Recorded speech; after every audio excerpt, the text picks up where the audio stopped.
नमस्कार दोस्तों, आज हम इतिहास के वो पन्ने पर ले चलेंगे जहां भारत के भूमि पर दो शक्तियों का उदय हुआ। एक जो आधी दुनिया पर विजय प्राप्त की, दूसरा जो भारत के नए साम्राज्य पर नींव रख दी।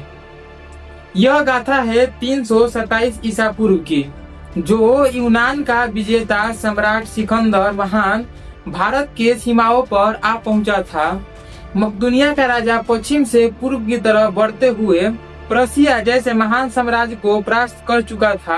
उसके कदम यूरोप से पार करते हुए मिस्र और फारस की रेतों को पार करते हुए अब भारत की दरवाजे पर दस्तक दे रहा था। भारत उस समय छोटे बड़े राज्यों में बटा हुआ था। दक्षिण और पूर्व में नंद वंश की शक्तियां सबसे शक्तिशाली मानी जाती थी, तो पश्चिमांचल में तक्षशिला जैसे नगर विद्यमान थे। उसी तक्षशिला में एक ब्राह्मण शिक्षक रहते थे। उनका नाम था आचार्य चाणक्य। चाणक्य केवल आचार्य ही नहीं थे, वह राजनीतिक, अर्थशास्त्र और कूटनीतिक का विलक्षण ज्ञाता भी थे। जब देखा कि पश्चिम से एक बड़ा तूफान भारत की तरफ बढ़ रहा है, तब वह मगध की राजधानी पाटलिपुत्र पहुँचे, जहाँ नंद वंश का राजा धनानंद शासन करता था।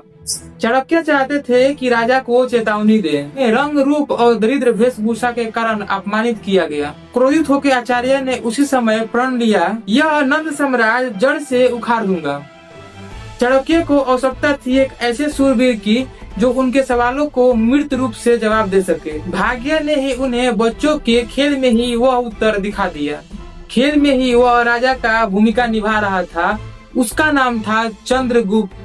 चाणक्य ने उसकी प्रतिभा पहचानी और खोजबीन में जाना कि वह क्षत्रिय वंशज है। पिता उनके वीर गति को प्राप्त हुए थे। माँ ने उनकी रक्षा के लिए एक शिकारी के हाथ में सौंप दिया था। चाणक्य ने उस बालक को अपने संरक्षण में ले लिया। उसे राजनीतिक, युद्ध कला और शास्त्र का गहन शिक्षा देने शुरू किया।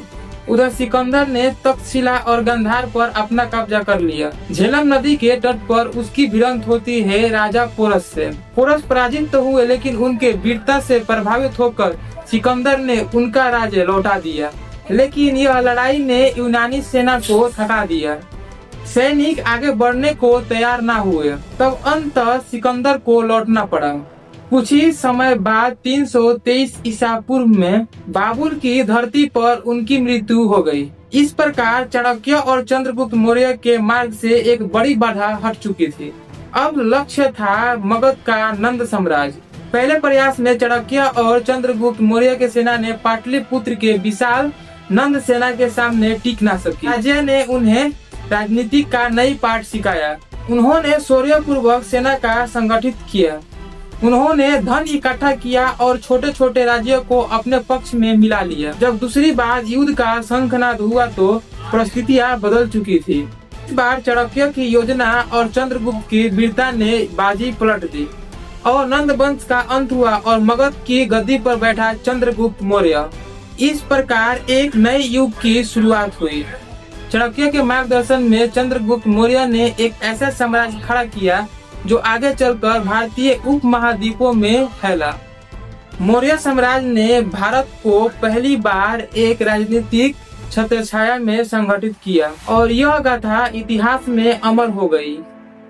मित्रों, केवल एक यह गाथा नहीं, बल्कि यह प्रमाण है कि एक शिक्षक की दृष्टि और शिष्य के साहस ने इतिहास की धारा को मोड़ सकता है।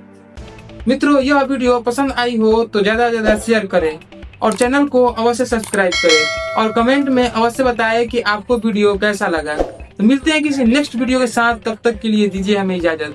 बहुत बहुत धन्यवाद। नमस्कार।